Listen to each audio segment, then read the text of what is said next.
আসসালামু আলাইকুম প্রিয় দর্শক, চলে আসছি ফরিদপুর জেলার সালতা উপজেলার ঠ্যান্টিনিয়া বাজারে। বাজারটি প্রতি রবিবার এবং বুধবার সকাল থেকে মিলে থাকে। আমরা নিয়মিত আপনাদের পাটের ভিডিও দিয়ে থাকি, আর এই পাটের ভিডিওর ক্ষেত্রে বেশি ভিডিও আমরা দিয়ে থাকি আব্দুল মালিক ভাই এবং হাসান ভাই দুজনের মাধ্যমে। আমরা পাটের বাজারে বলার আগে কিছু কথা বলে নিই। আমরা কিন্তু ভালো মানের পেঁয়াজ সংরক্ষণ মেশিন বা এয়ারফ্লো মেশিন আমরা সরবরাহ করছি। আর যাদের দূর দূরান্ত থেকে রাখি পেঁয়াজ কিনতে চান, আমাদের নিজস্ব লোকের মাধ্যমে কিন্তু আমরা এই রাখি পেঁয়াজ কেনায় আপনাদের সহযোগিতা করতে পারি, আপনারা যোগাযোগ করতে পারেন। আর আমরা পাটের বিষয়ে আমরা যা বলি যে নিয়মিত যে আমরা আপডেট দিই, আপডেটে সাধারণত আব্দুল মালিক ভাইয়ের সাথে যোগাযোগ করি এবং এনার তথ্যটা সঠিক হয়ে থাকে। বিগত আমরা কয়েক হাট আমরা পাটের রিপোর্টটা ঠিকমতো করতে পারতেছি না, বা আমরা কয়েকটা বাজারে গেছি ওইভাবে পাটের সরবরাহ পাইনি। আর এই যে এখানে যেমন সালতা, বালিয়াগুট্টি, ঠ্যানঠেনিয়া, রসুলপুর, এই কয়েকটা বাজারে আমরা দেখছি যে বেশিরভাগ পাট এই আব্দুল মালিক ভাই এবং হাসান ভাই কিনে থাকে। কিন্তু মালিক ভাইয়ের একটু ঝামেলা হওয়ার কারণে উনি পাট কিনতে পারতেছেন। এবং আব্দুল খালিক ভাই ইনি কিন্তু এই এলাকায় যত পেঁয়াজ উঠে তার প্রায় 4 ভাগের 1 ভাগ পেঁয়াজ কিনে। ইনি পেঁয়াজ না কেনার কারণে বাজার কিন্তু পড়ে গেছে।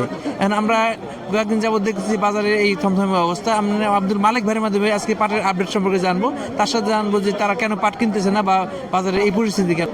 আসসালামু আলাইকুম। ওয়ালাইকুম আসসালাম, ভালো আছেন? এই তো আলহামদুলিল্লাহ। কয়েকদিন যাবত পাট কিনতেছেন না, কারণ আপনাদের পাটের কেনার উপরে কিন্তু এই এলাকার চা পাট চাষিদের এবং পেঁয়াজ চাষিদের অনেকটাই নির্ভর করে, এবং সেই অনুযায়ী বাজারে আমরা দেখছি অবস্থা খুব খারাপ। আসলে কি কাহিনী? আমরা হলো হাটে বাজারে করি, মানে মূলত আমরা হলো এই ব্যবসার ধান্দায় থাকি, মানে আমাকে কর্মটাই এই ব্যবসা বাণিজ্য করে মানে সংসারটা পুরো সংসারটাই চালাই। কিন্তু আমরা যে তেরম একটা বড় ব্যবসায়ী তাও না, কিন্তু আপনাকে দুয়ার বরকত এলো বড়, মানে এই পাট পেঁয়াজটা কিনি আমরা। এই যে হয়রানি হইতে যে সাধারণ একটা এলাকায় একটা কিছু অসাথে মিথ্যা একটা মামলায় আমাকে জড়িত করে দেয়।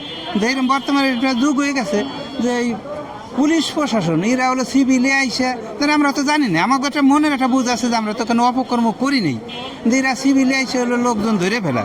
কিন্তু আমরা যদি জানতাম যে আমরা অপকর্ম করছি, আমরা এর সাথে জড়িত আছি, তাইলে আমরা তো সতর্ক থাকতাম। আমরা মনে করি যে আটে আসি বাসি কিনা বেচা করি, ওই এক সকালে আসি আবার রাত্রে যাই। কিন্তু আমরা জলগা মারামারি ডাঙ্গা ভাঙ্গা করবো কোন সময়? আমাকে ওই সময়ও না, আর আমাকে ব্যবসাও না। আমরা হলো মূল থাকি পেটের ধান্দায়, ব্যবসার ধান্দায়। কিন্তু এখন এই যে আমরা হলো হাট বাজার করতেছি না, যে আমার যে মূল যে দুইটা চালান, আমার ছোট ভাই কিংবা আমার ছেলে, এগুলো এই হাটেতে, এই ঠ্যান্টিনে হাটেতেই উঠে নিয়ে গেছে। এখন আমি ওই দৌড়ি করবো না আমি এই কিনা বেচা করবো?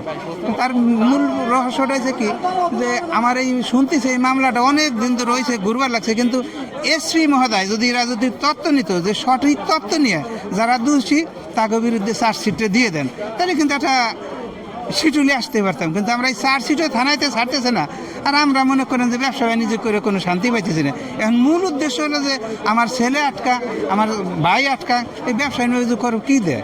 লোক না থাকলে কোনো ব্যবসা একা সম্ভব? এটা চালানো এটা আমাকে সম্ভব না, একার দ্বারা সম্ভব না। একটু বলি, সাধারণত এই আব্দুল খালেক ভাই এবং মালিক ভাই দুইজনের যে ব্যবসার যে ক্যাশ ম্যানেজমেন্টটা এই শাহিন করে থাকে, আব্দুল মালিক ভাইয়ের ছেলে, কারণ সে না থাকার কারণে এই দুইজনের ব্যবসা স্থবির হয়ে গেছে। আর একটা বিষয় যে পেঁয়াজের ব্যবসাটা আব্দুল খালেক ভাই করে থাকে, সে জেলে থাকার কারণে পেঁয়াজের এই বাজারে পেঁয়াজের যে কৃষকরা চাষিরা খুব বিপক্ষে আছে। এক্ষেত্রে আমি বলবো সঠিকতার ক্ষেত্রে যে এই মামলায় যদি আপনারা দোষী হন, তাহলে আপনাকে দোষ স্বীকার করে নেবেন। আলহামদুলিল্লাহ, আমরা সব সময় বলছি, আমি সরাসরি ওসি মহোদয়ের বলছি, স্যার যদি আমরা দোষী হয়ে যাই তাহলে আপনি আমাকে শাস্তি দেন, কিন্তু আর যদি দোষী না হয় তাহলে আমাকে অব্যাহত দেন। আমার এর আগে একটা মামলা দিছে, সেই মামলা কিন্তু আমার অনেক, মনে করেন আমি সরকারি পেঁয়াজ কিনছিলাম, অনেকগুলো পেঁয়াজ তারা কিনে দিছি, কিন্তু তারা আমার খুব একটা হেল্প করছে। আমার এসপি অফিস, ডিসি অফিসে একটা প্রতিবেদন দিয়ে যে আমি আল্লাহর রহমতে এই মামলায় জড়িত না, তারা কিন্তু আমার একটা প্রত্যাহার দিয়ে দিয়েছে। আমার এবং তো পুলিশই ধরে নাই, কিন্তু হঠাৎ করে যে আমার এই কী কর্ম, আমার যে কপালটা খারাপ হলো, এটা আমি বুঝতেছি না। তার মানে বোঝা যাচ্ছে আব্দুল মালিক ভাই বলছে যে তারা যদি দোষী হয় তাদের জন্য শাস্তি হয়, আর তারা যদি নির্দোষী হয় বা দোষ না থাকে তাদের দ্রুত অব্যাহতি দেওয়া হয় এবং এলাকার কৃষকদেরকে জন্য এই ভোগান্তি থেকে মুক্তি দেওয়া হয়। কারণ এরা বিপদে থাকার কারণে এলাকায় পেঁয়াজ ব্যবসায়ী চাষিরা পেঁয়াজ বিক্রি করতে পারতেছে না, পাট চাষিরা পাট বিক্রি করতে পারছে না, তারা কিন্তু মারাত্মক ভোগান্তির মধ্যে আছে। আর আমাদের আজকে পাটের বাজার সম্পর্কে একটু বলেন। পাটের বাজার ধরেন আমি আজকে ধরেন গড়ে 15 দিন ধরে আমি হাটে নাই, আর এই বাজারটাও আপনাকে জানাইতে হবে, আমি হাটে নাই দিয়ে আল্লাহর মধ্যে টুকটাক পাটও দেখেন হাটে আসে না, যে কিনার আশা করি যে এটা হলো আগে আল্লাহ আপনাকে 10 জনের আশীর্বাদে আমি মার্কেট ছাড়া একটু ভালো পাটটা বেশি দাম দিয়ে কিনি। কারণ যে আমার মেলেতে চাইয়ে নেয় যে তুমি ভালো মাঠটা কিনো, তুমি টাকাই ঠইগো, মালে ঠইগো না, যার কারণে আমি হাটে না থাকলে পাটেই হাটে নাই। আমি আপনাকে বাজারটা কীভাবে জানাবো? আমরা পাট খুব একটা দেখাইতে পারিনি, একজন ব্যবসায়ীর সাথে কথা হইলো। আসসালামু আলাইকুম। কি অবস্থা আজকে বাজারে, কেমন মনে হচ্ছে? আজকে জান কত বিক্রি হবে? গ্যাস আটা কিনছি 4200-4300 মাথার পাট মোটর পাট। হঠাৎ করে কমে যাওয়ার কারণ কি? মানুষ তো ঘরে কারণ কি রাখছে যে লোকে। যুদ্ধের কারণে বলে সুতির মতো ডিবেসের ধরা মেল মালিকরে, হ্যাঁ। এই জন্যই মানে দাম কমে গেছে। আর সামনে যে পাট উঠবে, এই পাট উঠতে কতদিন লাগতে পারে? ওই দিয়ে বলা যাবে না, আর ওই দিয়ে কি কোয়া যাবে যে না। বাট দেখলাম হাট হাট। মেলে লাগবো পর হলো বাজার নিয়ন্ত্রণ মেলে লাগবো পর। তার মানে আজকে এখনো আপনি কিনেন নাই, না, বা দাম না, বলতে পারেন না কতদিন? না, না। 4200-4300 বিক্রি হয়েছে। হ্যাঁ। পাটের দাম কি আরো সামনে বাড়বে না কমবে? এখন ওটা বলা যাবে না। ধরেন আমরা কিনি, মেলে দিই, মেলে দাম বাড়াইলে আমরা বাড়াই কিনি, আর মেলে দাম কম দিলে আমরা কমাই কিনি।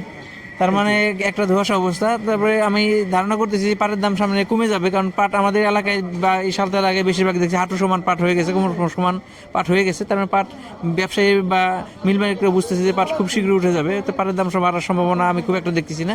যাদের পাট আছে তারা বিবেচনা করবেন, প্রয়োজন হলে ছাড়বেন বা ছাড়বেন না, আপনাদের সিদ্ধান্ত। আমাদের সাথেই থাকবেন। আমরা আসছি সকালবেলা, পাট দেখাবো, কিন্তু পাট একটা পাট দেখলাম, এই পাটটা এখনো ব্যবসায়ীর ঘর খুলে নাই। কি কারণে দামই বলে নাই? আমরা ব্যবসায়ীর মাধ্যমে, যদি ব্যবসায়ী পাই নাই, আব্দুল মালিক ভাইয়ের মাধ্যমে কথা বলছি, উনি পাটের দাম বলতে পারে নাই, যেহেতু উনি বাজারে ছিল না। একটা পাট দেখতেছি, পাটটা আসলে কার পাট? দেখি পাটটা কার? আপনাদের? আসসালামু আলাইকুম ভাই। ওয়ালাইকুম আসসালাম ভাই। পাট আমাদের আনছি, এখনো ব্যাপারীরা আসে নাই, এই জন্য বিক্রি করা কষ্ট হইতেছে। ব্যাপারী আসার না আসার কারণ কি? না আসার কারণ তেমন চাহিদা নাই, এই জন্যই আসে। পাটের দাম কম, 5,500 ছিল, এখন 4,042 এমন। এই ক্ষেত্রে একটা বিষয়, আসলে এই ব্যবসায়ীরা যে ঘর খুলবে, ঘর খোলা কিন্তু একটা খরচ আছে। আসলে ঘর খুলে দেখা যায় 5 মণ 10 মণ পাট কিনলো, তাতে কিন্তু তাদের খরচ ওঠে না।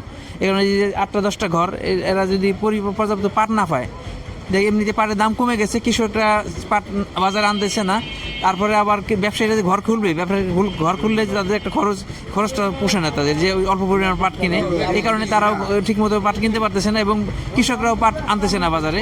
আজকে একটু পাটটা দেখে ভাই, পাটটা কেমন দাম আশা করতেছেন? পাটটা 4,500 আশা করতেছি। 4,500। এখানে একটা বিষয় কিন্তু লক্ষণীয়, যে এই পেঁয়াজের সিজনের সময় এই ঠ্যানঠেনিয়া বাজারটায়, মানে পেঁয়াজের বাজার শেষ হওয়ার পরে পাটের বাজার শুরু হয়। এই ব্যবসায়ীরা সিদ্ধান্ত নিচ্ছে যে 8টার পরে পাটের বাজারটা মিলবে। এই কারণে ব্যবসায়ীরা ঠিকমতো আসে নাই। তো আমি একটা ঘর দেখলাম খোলা, আর ব্যবসায়ীরা না আসার কারণে আমরা পাটের দেখাইতে পারলাম, কিন্তু দামটা সঠিকভাবে বলতে পারলাম না। তবে আমরা শুনছি যে 4500-4600 পর্যন্ত বাজার আছে। এর পাশে সর্বশেষ আপডেট, আমাদের সাথে থাকবেন। ধন্যবাদ। আসসালামু আলাইকুম।